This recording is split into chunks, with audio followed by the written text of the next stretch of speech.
Story 1. The Woman in the Garden Wall, Part 1. Location: Bywater District, New Orleans, 2021.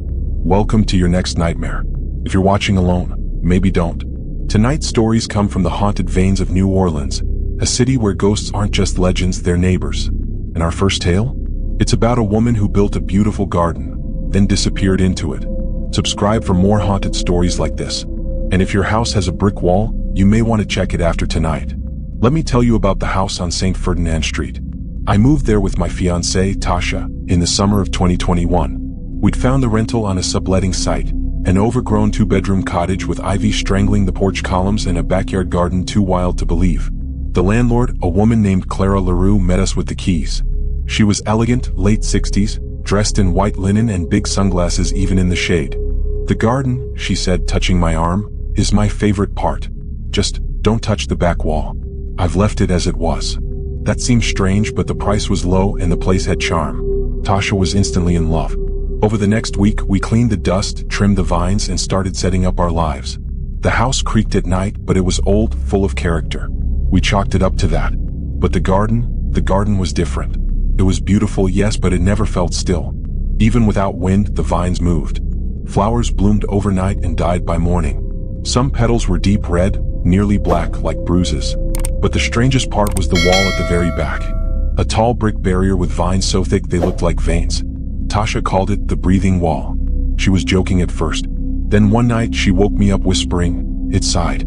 I swear it sighed." I laughed it off. But the next morning I went out early and saw something I couldn't unsee. There were handprints in the dirt near the base of the wall.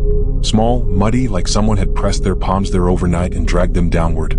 That same day, we found a small stone buried near the base of a sunflower stalk. It had a name carved in it, Odette. No last name, just Odette. And behind the flower, the bricks were discolored, darker, as if they'd been soaked in water or blood. That evening, Tasha suggested we Google the house.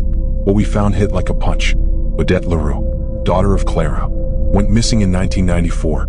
Last seen tending the garden behind the house. Never found. No suspects. When we confronted Clara, she was calm. Too calm. "I told you not to touch the wall," she said softly. "Odette lives there now. She's in bloom." That night we heard humming, coming from the garden. A slow, sad lullaby, like something sung by a mother rocking an empty cradle. Tasha made me promise we'd leave, first thing in the morning. But morning never came for us like it should have. At 2:19 a.m. I woke up alone. Tasha was gone. The door was open. I ran outside barefoot, heart in my throat. And that's when I saw her, standing barefoot at the wall, staring into the ivy. The vines were moving toward her like fingers, coiling around her arms. She wasn't screaming. She was smiling.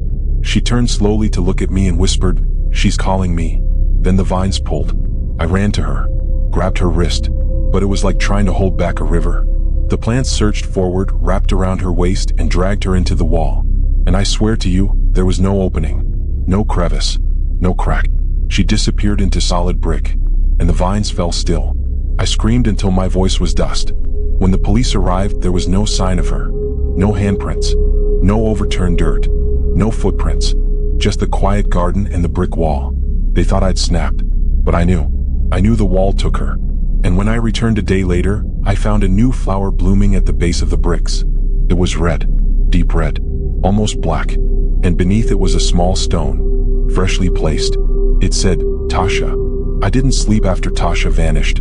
How could I? The garden still breathed. The vines pulsed at night like veins in a sick creature. I stayed in the house another day, maybe two. I'm not even sure. I kept hoping I'd hear her voice again the way I had that night. But the garden stayed quiet. Too quiet. Even the cicadas were gone. On the third night, I woke up to the sound of water dripping. It wasn't raining. I followed the sound barefoot across the creaky hallway and out to the back porch. There, under the moonlight, I saw something impossible. The bricks of the wall were wet, sweating. Thick red droplets oozed from between the stones. I leaned in close, and that's when I heard it. Her voice. Tasha's voice. Faint, like it was being piped in from somewhere deep behind the bricks. She was singing. The lullaby. The one that had hummed through the garden that first night. I pressed my hands to the bricks and whispered her name over and over. "Tasha. Tasha. I'm here. I'm right here." Then something cold touched my shoulder. I spun around, no one. But the air smelled different. It had the sweet, rotting perfume of funeral flowers. I ran inside and found every mirror in the house covered in condensation, except one, in the hallway, where I saw her, Tasha. But not as she was. She looked pale. Her eyes, sunken and wide, dirt in her hair. Her mouth moved, but there was no sound. Behind her, vines, moving. And then the reflection cracked, spiderweb fractures spreading across the glass. I blinked and she was gone. That was the last straw. I packed everything I could in 10 minutes and left. Never looked back. For weeks I slept in my car. Didn't answer calls. Didn't tell anyone the truth. What could I say? My fiancé got swallowed by a garden wall in New Orleans? Eventually, I booked a motel outside Baton Rouge. Tried to rebuild something like a life. But every night, the dreams. Always the garden. Always the wall. Sometimes I see Tasha tending flowers, humming. Other times she's behind the bricks, clawing to get out. Her eyes begging me to come back. Then one night, 6 months later, I got a call. From Clara LaRue. Her voice was calm, emotionless. "It's blooming again," she said. "And the wall is thirsty." She hung up. I don't know how she got my number. I changed everything. I didn't sleep that night. The next morning, I read in the paper that Clara LaRue had died. A heart attack. Alone in her garden. Neighbors said she was last seen trimming the vines, smiling before she collapsed. I went back. I know I shouldn't have, but I had to. The house was empty. Police tape flapped in the wind, but no one guarded it. The garden was overgrown again. Wilder than before. But the wall was different. The bricks were cleaner, like they'd been washed. And right there where Tasha's stone had been, there were now 2 stones. One read, Tasha. The other, Odette. And in the center of the wall, the bricks had shifted slightly, forming a faint outline. Like a door. I stared at it for a long time. Just listening. And there it was again. Tasha's voice. Calling me. Laughing. Begging. Welcoming. I stepped back. Then farther. Until I reached the gate. And as I turned to leave, the door in the wall creaked open. Only a few inches. But enough to see something moving inside. Not vines. Not roots. Hands. So many hands. Reaching. Waving. Inviting me in. I ran. I never went back. But every spring I get a letter. No return address. No message. Just a flower. Black petals. Red center. Always fresh. Still wet. Still warm. Story 2. The Keys on St. and Street played by themselves at midnight. Location, French Quarter, New Orleans, 2010. In 2010, I stayed in an Airbnb above an antique music shop on St. and Street while working on a short film. It was one of those narrow walk-up apartments right above the storefront, a little rundown but full of charm, as the host called it. I was drawn in by the piano. A real antique upright sitting right by the window. The host's name was Miriam. She was a sweet older woman with pale green eyes and wrists full of jangling bangles. Before she left, she gave me 2 warnings. 1, she said, smiling, don't light candles in the window. And 2, if you hear the piano at night, don't answer it. I laughed, thought it was a quirky local thing. She didn't laugh back. The first 3 days were uneventful. I filmed in the day and edited at night. But on the 4th night, right after midnight, I heard it. The piano. 3 slow notes. Not random but deliberate. I froze. I'd locked the apartment. I was alone. I stood, walked slowly to the living room. The piano sat in the same place, bathed in moonlight. No one there. I stepped closer. The keys were still moving. Then they stopped. The room felt heavier. The air smelled of perfume and cigarette ash. I went back to bed trying to rationalize. It had to be the humidity. A draft. An old instrument adjusting to the air. The next night it happened again. This time a full melody. Soft. Melancholy. It made the hair on my arms stand up. I sat on the couch, listening. Then, something whispered near my ear. Do you remember me? I jumped. No one. I turned on all the lights, grabbed my phone and Googled the address. That's when the first article came up. Jazz singer dies in mysterious fire above music shop. It was from 1962. Her name was Lucille Devereaux, a nightclub singer. She lived in the same apartment and played piano in the window for passers-by every evening. One night the shop caught fire.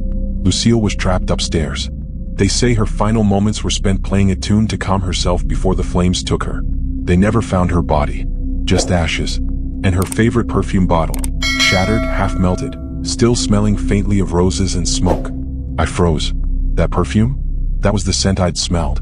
I called Miriam the next morning. She wasn't surprised. She comes back when she's lonely, she said. Or when she likes the energy. I asked why the piano still worked. It doesn't, she said flatly.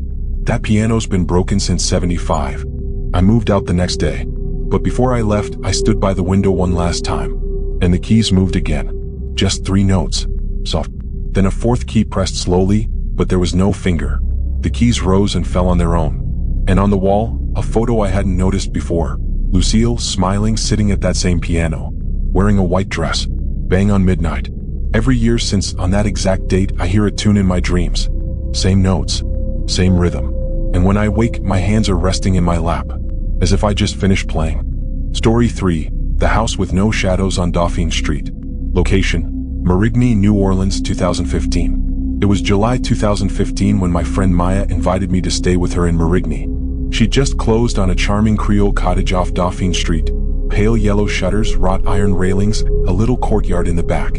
A dream house, she called it. But the moment I stepped inside, something felt off. It was the light.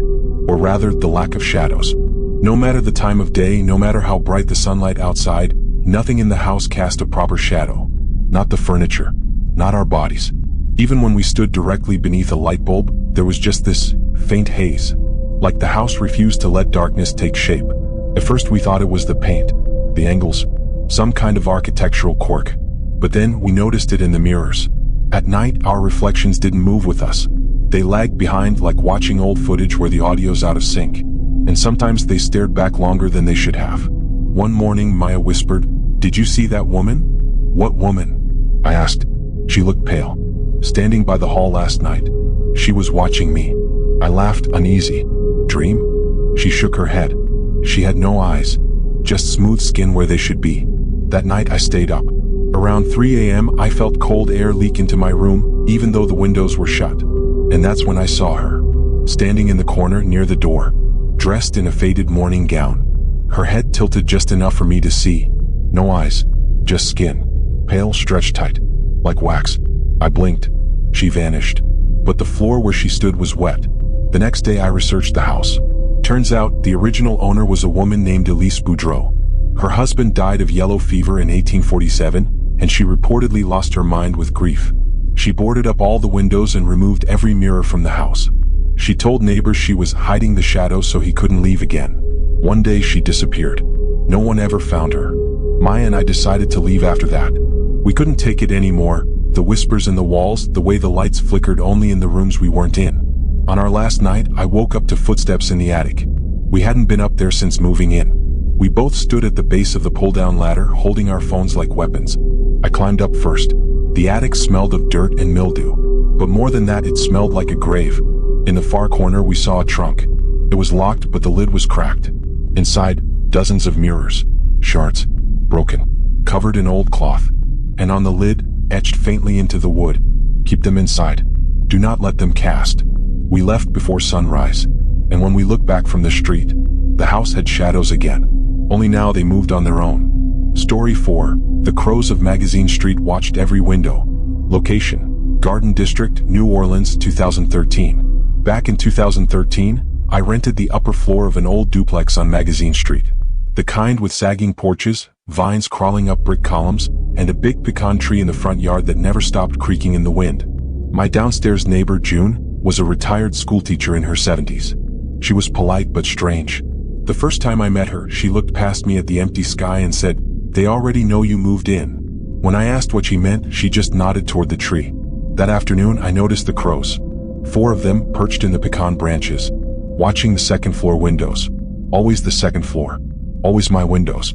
The next morning, I stepped onto the balcony with coffee. They were still there. Still staring. I clapped my hands through a shoe. Nothing scared them off. By the end of the week, there were 8 crows. They never cawed. Never moved. They just stared. June eventually knocked on my door. She handed me a jar of ash and salt and said, "Put this on every sill before sundown. Every single one. Don't miss a corner." I asked her why. She whispered, "They're not birds. They're witnesses." The next day, I woke to find dead mice on the porch, arranged in a perfect circle. Their eyes had been plucked. I tried to call animal control, but no one took me seriously. The operator laughed when I said the crows hadn't moved in days. "They're just birds, honey." But they weren't. I tested it, threw a ball at one. It didn't flinch. It didn't even blink. The ball bounced off the porch roof and hit the ground. But later that night, I found that same ball inside my kitchen. I don't even know how it got in. I'd locked everything. That night, I heard tapping. Not from the windows, from inside the walls.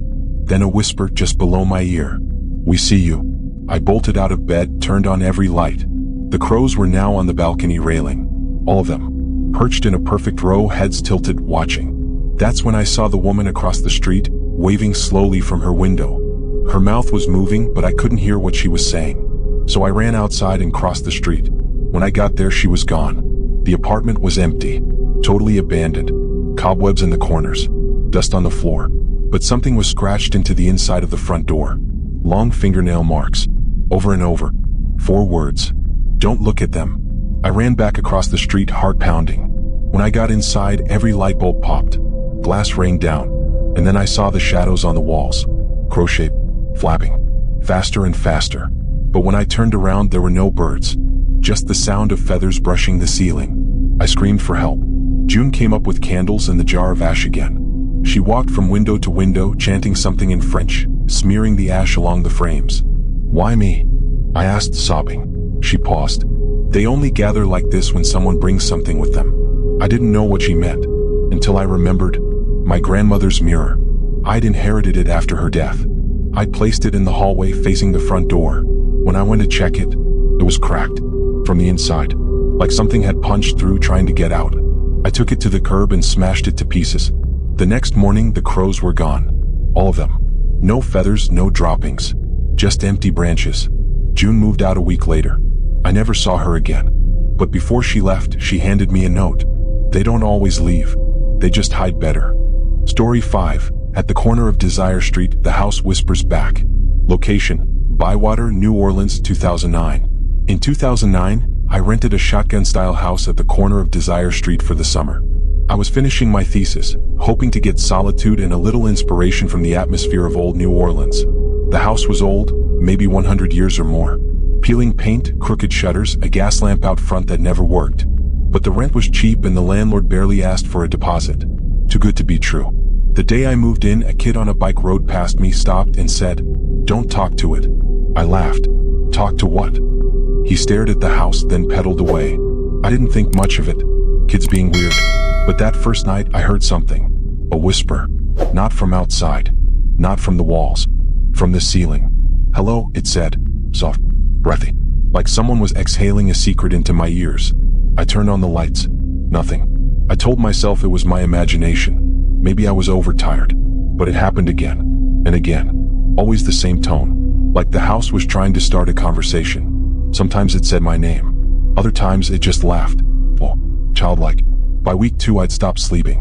Every time I closed my eyes, I heard footsteps in the hallway. But when I opened them, nothing. Then I noticed the mirrors. The house had 4. 1 in the hallway, 1 in the bedroom, 2 in the bathroom. At first they looked normal. But one morning I saw something. A handprint. On the inside of the glass. Small. 5 fingers. Just resting on the surface. I scrubbed it clean. But the next morning, it was back. And this time it was joined by another. And another. I took them all down. Wrapped them in sheets. Stuffed them in the attic. That night the house screamed. A low moan through the walls. Like the wood itself was wailing. The front door slammed shut on its own. The windows fogged over. And from the hallway I heard it clearly for the first time. "Why did you take them away?" The next day I called the landlord. He wasn't surprised. "Yeah, it does that sometimes," he said. The last tenant left in a hurry too. Never got their deposit back. I asked him how old the house really was. There was a pause. Then he said, "Older than the street." I didn't know what that meant. So I did some digging. Turns out, the block used to be part of a children's home, built in the 1800s. Burned down in 1874. Dozens of kids died in the fire. No survivors. The city covered it up, built new houses on top. The street got renamed Desire sometime in the 1920s. And the house I was in? It sat right on the old foundation. That night I heard crying. From under the floorboards. I pressed my ear to the wood. Children. Crying. Screaming. Then singing. The same lullaby. Over and over. I couldn't take it anymore. I packed and left before dawn. When I locked the door behind me, I heard it one last time. "Come back. We're lonely."